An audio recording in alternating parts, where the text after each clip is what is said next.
Hello everyone. Today we're going to look at the 8bitDo Lite Bluetooth Gamepad.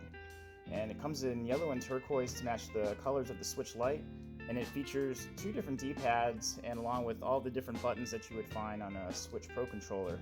And even the D-pads themselves click inwards for buttons as well. Now while the box states compatibility with Switch, Windows, Steam, and Raspberry Pi, I've also used it on Android, which I will come back to later in the video.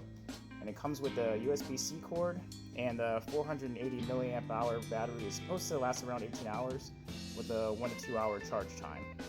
So the form factor is the main draw of this controller, and to compare the size, I'm going to put it next to an old Galaxy S7 that I have lying around, and you can see it's smaller than the S7, and you can see it's just a little bit taller than two Joy-Cons going side by side.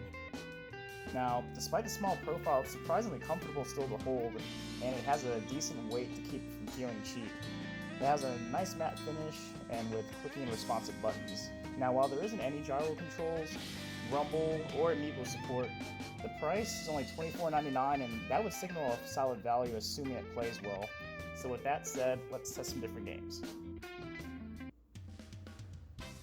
Now, since this controller uses a D-pad with no sticks, the controller will be most suitable for 2D games. Now, luckily the D-pad is overall accurate, and you won't find yourself getting erroneous directional inputs. It works well for games like the 2D Super Mario titles, and is just as solid for faster-paced platformers like the Mega Man X series. Now here I'm playing X2 with the dash button mapped to the R button, and the shoulder is nice and responsive. It's also a good fit for 2D beat-em-ups, such as the ones found on the Capcom beat-em-up collection. Now, fighting games are a mixed bag. For fighters, I prefer either a mushier D-pad with soft membranes or a floating D-pad like the one on the Sega Saturn. Now, this 8bitDo Lite has a clicky tactile pad. While circular motions aren't too bad, you really have to be fairly precise for a Dragon Punch motion. Now, Dragon Ball FighterZ is a pretty good fit for this pad, and I was able to instant air dash without too much trouble. Mortal Kombat 11 is also a pretty good choice, as the directional inputs of that game are lenient overall as well. Now, the game I had the most trouble with was Street Fighter Alpha 2, as I was missing a lot of Dragon Punch motions, but it was a fairly solid pad for this game as well. Now, I really like the controller on Mario Kart 8.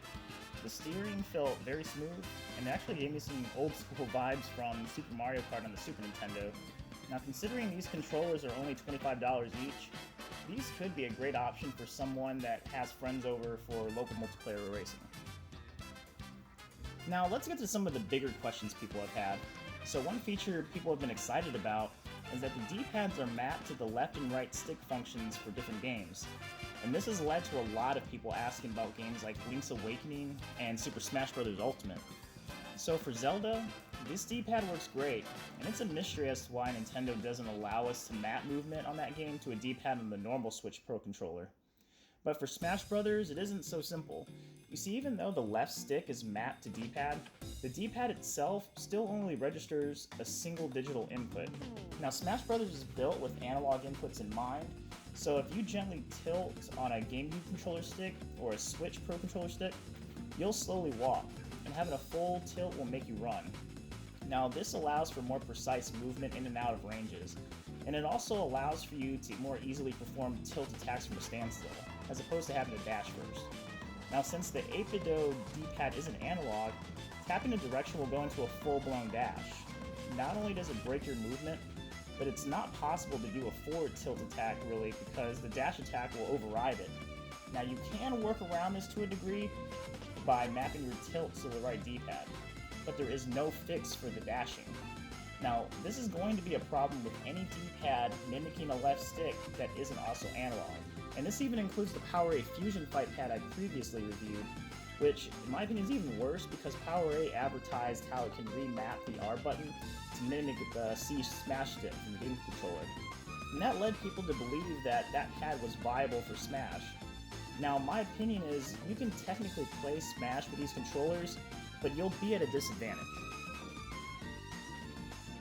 Now, 3D games like Mario Odyssey are playable as well, but the movement can be somewhat awkward for anything really requiring precision. Now this challenge room to get one of the moons is a great example. Trying to change direction toward these fire flower pickups is way harder than it should be, since I'm stuck using arrows on the pad to aim myself. I couldn't even finish this section on the 8bitDo Lite, but did it on my second try with a Pro controller. Another concern people have had is related to the clickable D-pads, and a fear of having inputs come out while hitting directions. Now, to test this, I chose Doom, since clicking in the right stick in that game gives a melee attack, and that would be very noticeable. Now, overall, I really don't like playing Doom with this pad just because movement is much more awkward than it needs to be than when I just use analogs, but I will say I didn't get a single stick click in error. Now the reason is probably just because the clicky D-pad, pushing down on it, you actually have to activate that by pushing down on the entire pad, as opposed to just the center of it. So you really have to be doing it intentionally. If anything, you're more likely to mess up not activating the click than the other way around. Now I don't have footage of this next part, but I also tried this pad on Android in the X input mode, which is the little switch at the top of the pad. Now I'm typically not a mobile gamer when it comes to emulators, but for this review I downloaded RetroArch and added a couple of ROMs from Super Nintendo and MAME to my Galaxy S9. Now the 8bitDo Lite, it performed wonderfully without any big latency issues. I used to avoid mobile emulators since I dislike touch controls, and I would just prefer to use a PSP or a Vita usually as opposed to carrying around a full-size Bluetooth controller. But with this Lite pad being pocket-sized, with no thumbsticks that could get messed up if left unprotected, I could actually see myself bringing this pad with me in situations when I don't want to bring a full portable in a protective case, or I don't have to resort to cheap Chinese handheld when my phone can provide better emulator performance. Overall, I really like the 8bitDo Lite Bluetooth Gamepad, and the use case for it is very situational, and it doesn't adequately serve as a replacement for any other controller, but it's one of the best portable controllers I've used for 2D games. Now, I am curious to see how these will sell though. Now, I understand the portable nature and the color scheme being an influence. I'm not sure how many Switch Lite owners will actually want this, as people buy the Switch Lite primarily to play handheld, and in my opinion the Switch Lite D-pad is better than the one on this 8bitDo. Now this is a great value option for some games on tabletop mode, but I see this being more popular with owners of the original Switch that just want a cheap D-pad. I also think it's weird for 8bitDo to not mention Android. I have 4 other controllers from them that mention Android on the box, so it's kind of strange how they wouldn't mention it for the one controller I consider to be the best portable companion for a phone to play games that require a D-pad on a mobile emulator. Now regardless, this is yet another quality product from 8bitDo, and I encourage everyone to look into it at least. It's well built, has good performance, and it's a great value for the price. So feel free to leave your questions and thoughts about the 8bitDo Lite in the comment section below, and take care everyone, and thanks for watching.